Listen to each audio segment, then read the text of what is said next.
Welcome back to another VW Passat video. This is a 2014 Passat with the 2-liter TDI engine, and I need to replace the motor mount located right under here on the passenger side. It's a pretty straightforward replacement except for all this stuff in the way. The fuel filter is the only thing that's kind of going to give me some pause. I've never done this before. Only videos that I've found online are with gasoline engines, but whatever, let's give it a shot. First thing I'm going to focus on is getting the coolant bottle reservoir out of the way. This hose just pops off of there. Looks like we've got some Torx bolts. Looks like 2 Torx bolts possibly holding the reservoir down. So we got a T25 back there, and another one right here. My goal is to not have to open up any kind of system, not the fuel system or the cooling system. Speaking of the cooling system, if you haven't seen my how to flush your coolant video, check it out. It's the #1 video that I have on the channel, almost 200,000 views. How to flush VW cooling systems the easy way. Okay, with the coolant reservoir disconnected, you're able to kind of snake it out a little bit to reveal 2 13mm bolts at the back of the motor mount. And they also hook up to this bracket where the coolant reservoir filler port attaches.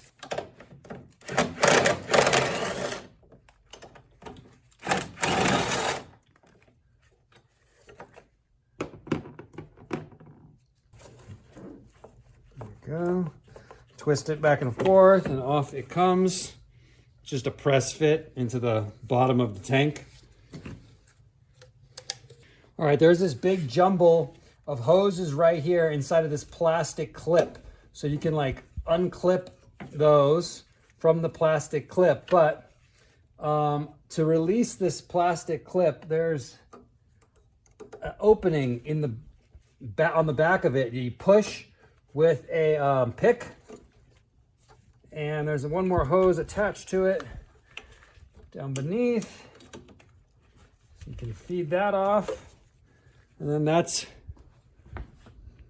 that clip. So what you're gonna do is you come in here, push on that with a pick to release it, and it'll slide up off of its mount. With that plastic clip removed from right here, you can move these hoses out of the way to expose 2 triple square M10 bolts right there. There's one here, and then there's one a little further back right here. So I'm going to take those out, and that's going to remove this big metal bracket that's in the way.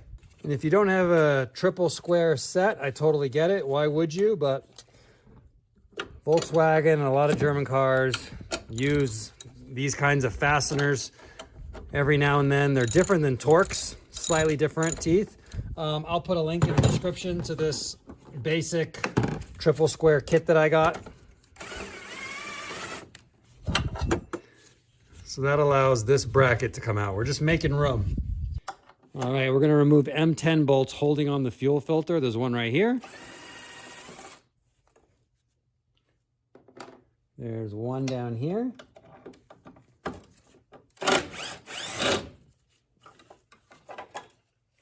And there's one way down here.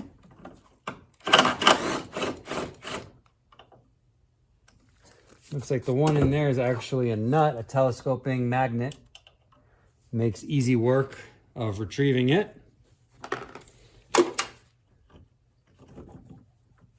Okay, so our fuel filter is free. So now we have access to all of our motor mount bolts. It's not pretty, there's stuff in the way, but it shouldn't stop us from getting this thing out. So if we move the fuel filter, you can come down here and see that we're gonna have access to that bolt right there on the front side of the motor mount. You can even get it like that.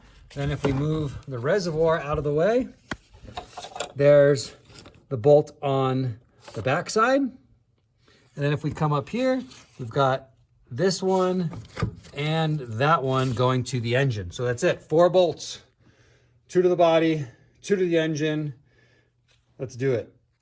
Next, we've got to support the engine with a floor jack, but before we can do that, we have to remove the splash pan from underneath. Now, you might recognize that this is not the factory splash pan because this one is made of metal. This is an upgraded skid plate that you can get over at LusoOverland.com. It's good for any Passat 2012 up to 2021, I believe, and it gives you way more protection, which is, I think, really important with a vehicle that's only like 4 inches off the ground. Those expensive transaxle and engine components. The other cool thing about this upgraded skid plate is not only is it much stronger, give you more protection, but it's also got these access doors. So you don't have to drop the entire skid plate when you're doing your oil changes or your DSG service. That's handy. To remove this, it's straightforward. You've got either 2 or 3 bolts at the very back, and then you've got 4 T25 torque screws on each side, and that's all it takes to drop the splash pan. All right, here's where I'm supporting the engine. I know this is on the driver's side, and what we're working on right now is on the passenger side, but I didn't know about supporting it from the oil pan, especially if you're working on a later model that has a plastic oil pan. I definitely would not do that. So I'm gonna go with that. And I just jacked it up a little bit to take the weight off of the mount. You don't have to go crazy with this.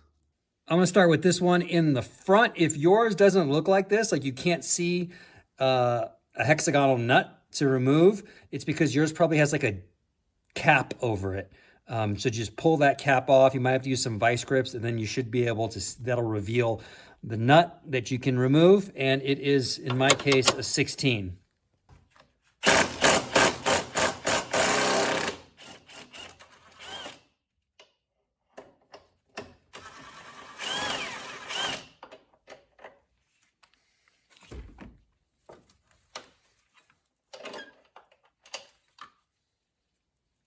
These ones on the engine side are 18.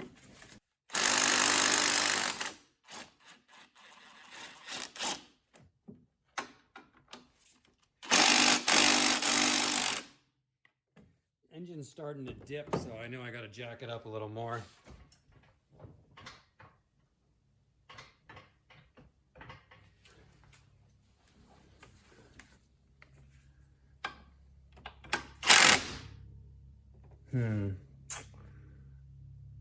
Nope.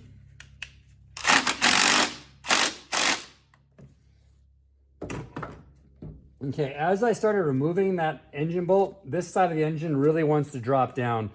So I guess I am gonna have to support this side of the engine with the jack and can't do it on the passenger side after all.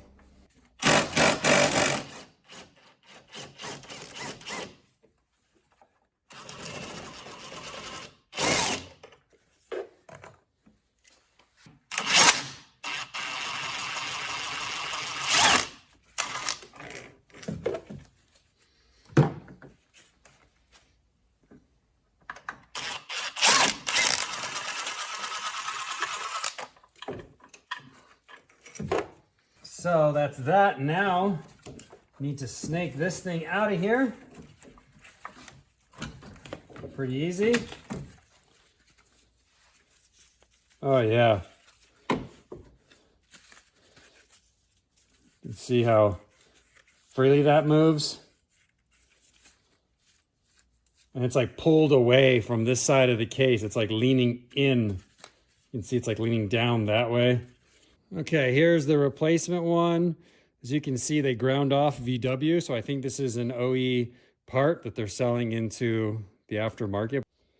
They're almost identical, but the width of the feet is not. But the part number is the same, looks the same, so I don't know, we're gonna give it a shot.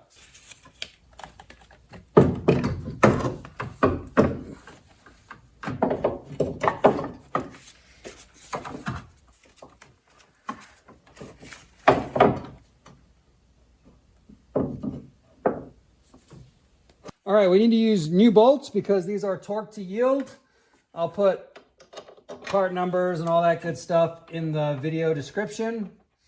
I'm going to start by getting the front one going, just loosely. And then the back one.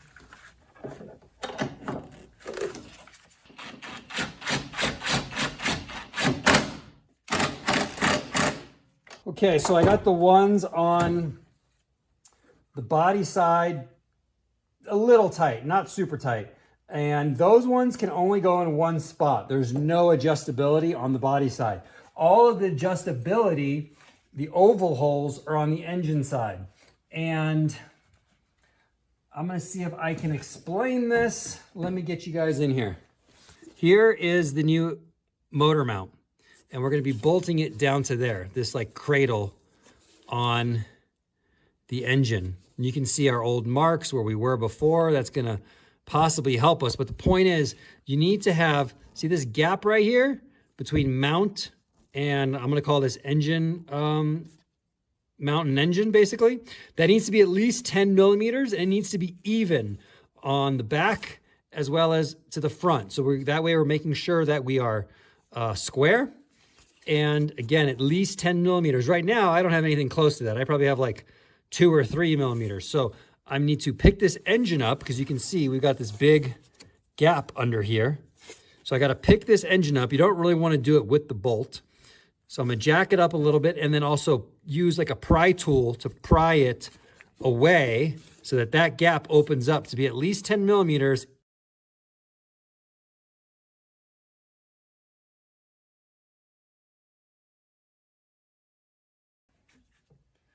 To move the engine over so I can start a bolt.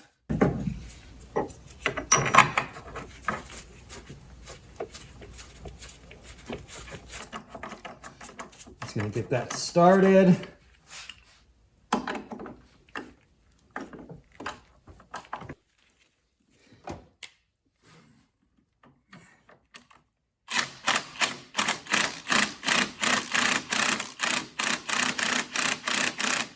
So I got it snugged up close, but where I can still adjust it. So now I'm gonna work on getting my gaps even. There we go. So yeah, pry tool really is needed. It's the only way you're gonna be able to move the engine over or the mount over. Maybe a little smidge over. Yep. Yeah, that looks good. That looks really good.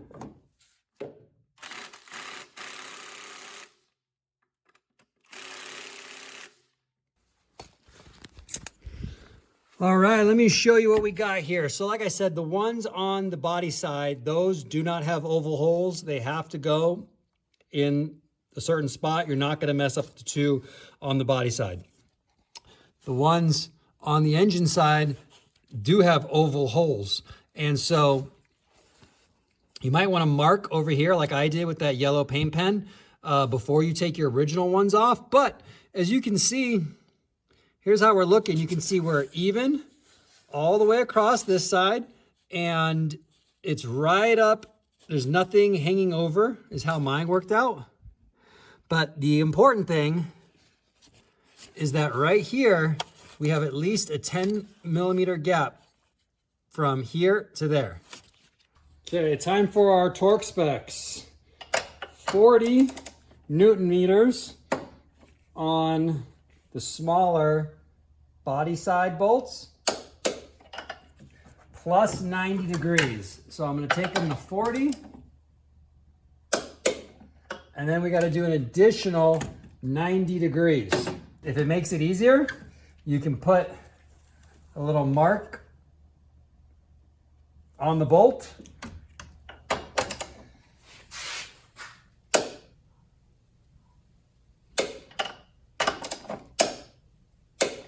There we go.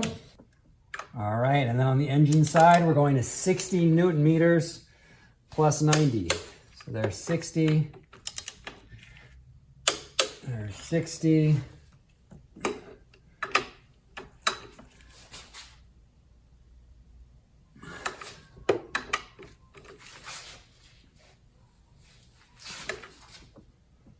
go. There's plus 90 on that one.